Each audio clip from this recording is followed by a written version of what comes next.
সকালে ঘুম থেকে উঠে চিন্তাও করি নাই আজকে বিকেলে এক জায়গায় যেতে হবে। আসসালামু আলাইকুম, কেমন আছেন আপনারা? আলহামদুলিল্লাহ, আমরা তো সবাই ভালো আছি। সকালে প্রতিদিনের মতো ঘুম থেকে উঠলাম, রুটি বানালাম। তো বৃহস্পতিবার দিন আমার বড় মেয়ে আসছিল বাসায়। তো ও আসার পরে ঘরের মধ্যে যেন সবাই একটু প্রাণ ফিরে পাইছে। বড় মেয়েটা যখন ছিল না তখন মনটা অনেক খারাপ লাগতেছিল, কারণ এই প্রথম ও আমাদের ছাড়া দূরে কোথাও গিয়ে। তো ওর জন্য মনটা খুবই খারাপ লাগতেছিল। তো পরে ওর বান্ধবীর সাথে ও বৃহস্পতিবার বাসায় চলে আসলো, কারণ একটানা 3 দিন ছুটি, ও রবিবার আবার চলে যাবে।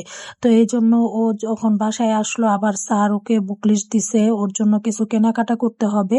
তো এখানে আমি দুপুরে আমার মেয়ে কাঁঠালের বিচি ভর্তা খুব পছন্দ করে। তো ওর জন্য কাঁঠালের বিচি ভর্তা আর মেজু মেয়ের জন্য শুটকি ভর্তা, দুইজনের জন্য 2 ভর্তা বানালাম। শুটকি ভর্তা তো আমারও খুব পছন্দ। গুলি বানায় নিতেছি লবণ, রসুন, শুকনা মরিচ দিয়ে।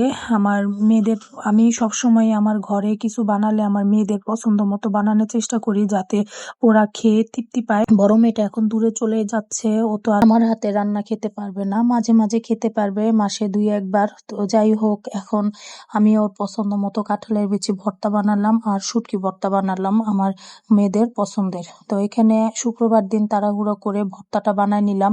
ভর্তাটা বানায়া তো বিকেলের মধ্যে আমার আবার যেতে হবে মেয়ের জিনিসপত্র কিনতে। আমার 4 কন্যার বাবা বলতেছিল ঢাকাতেই যেতে হবে। এখানে আমি ভর্তাটা বানাই রেখে গোসল করলাম, ঘর মুছলাম, কাপড় শুকা দেওয়ার একটা ভিডিও করছিলাম ছাদে, ওইটা আমার ভিডিওটা হয় নাই, তো ভিডিওটা নষ্ট হয়ে গেছে। এদিকে রান্নাও করতেছি, ভর্তাও বানালাম, মানে একদিকে মাছ ভাজলাম আর মশলা কষালাম, তারপরে ভর্তা বানালাম, মানে 2 দিকের কাজ একসাথে করলাম। তাড়াহুড়া করে করতে হবে, কারণ 4টার মধ্যে বেরিয়ে যাব আমরা। এই তো মাছ রান্না হয়ে গেছে, এখানে ভর্তা, 2 ধরনের ভর্তা দিয়ে আমি অর্ধেক ভাত খেয়ে ফেলেছি, কারণ ভর্তা তো আমার খুবই পছন্দ। আর এদিকে আমার 4 কন্যা বাবা বলতেছে তুমি তাড়াতাড়ি খাও, এখনই বেরিয়ে পড়বো। আমি এখানে খাওয়া দাওয়া শেষ করে কাপড় চোপড় শুকা দিয়ে গোসল নামাজ সবকিছু শেষ করে, কারণ এমনিতেই জুম্মাবার ছিল, সবকিছু করে তারপর ভাত খেতে বসলাম মেয়েদের সাথে। তো এখানে আমি শুটকি ভর্তাটা দিয়ে খুব মজা করে ভাত খেলাম।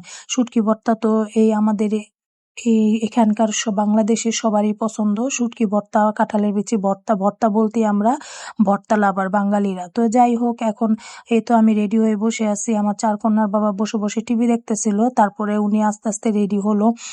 এখন বেরিয়ে পড়লাম দুইজনে স্কুটি নিয়ে, কারণ আজকে আমরা স্কুটি দিয়ে যাব ঢাকাতে। তো এখানে স্কুটি আমি চালাচ্ছিলাম, অনেক দিন পরে আমি স্কুটি নিয়ে ঢাকার দিকে গেলাম। তো এখানেই তো লাইব্রেরিতে চলে আসলাম। এখন এখানে উনি আগেই ফোন দিয়ে বলে রাখছিল সবকিছুর কথা। তো আমরা সবকিছু শুধু প্যাকেট করে নিয়ে নিলাম, দেখে বইগুলি আগে নিলাম। তারপরে এখানে স্টেশনারি কিছু জিনিসপত্র লাগবে, রাবার, পেন্সিল, কলম, তো সবকিছুই একসাথে নিয়ে নিলাম কিনে। আর এটা ছিল আর্ট বক্স, এই আর্ট পেপার রাখার জন্য, তো এইখানে এটাও নিয়ে নিলাম। তো যা যা লাগবে সবকিছুই নিয়ে এখন আমরা চলে আসলাম ঢাকা ভার্সিটির ভিতরে। এটা ছিল হাদি ভাইয়ের কবর। তো ওনার কবরটা দেখে খুবই কষ্ট লাগতেছিল। তো এটা দেখতে দেখতে আসর নামাজটা ওখানে শেষ করলাম, ঢাকা ভার্সিটির ভিতরে শেষ করে তারপর দুইজনে বেরিয়ে পড়লাম নারায়ণগঞ্জের উদ্দেশ্যে। তো ভিডিওটা যদি ভালো লাগে অবশ্যই লাইক, কমেন্ট, শেয়ার করে পাশে থাকবেন। আল্লাহ হাফেজ।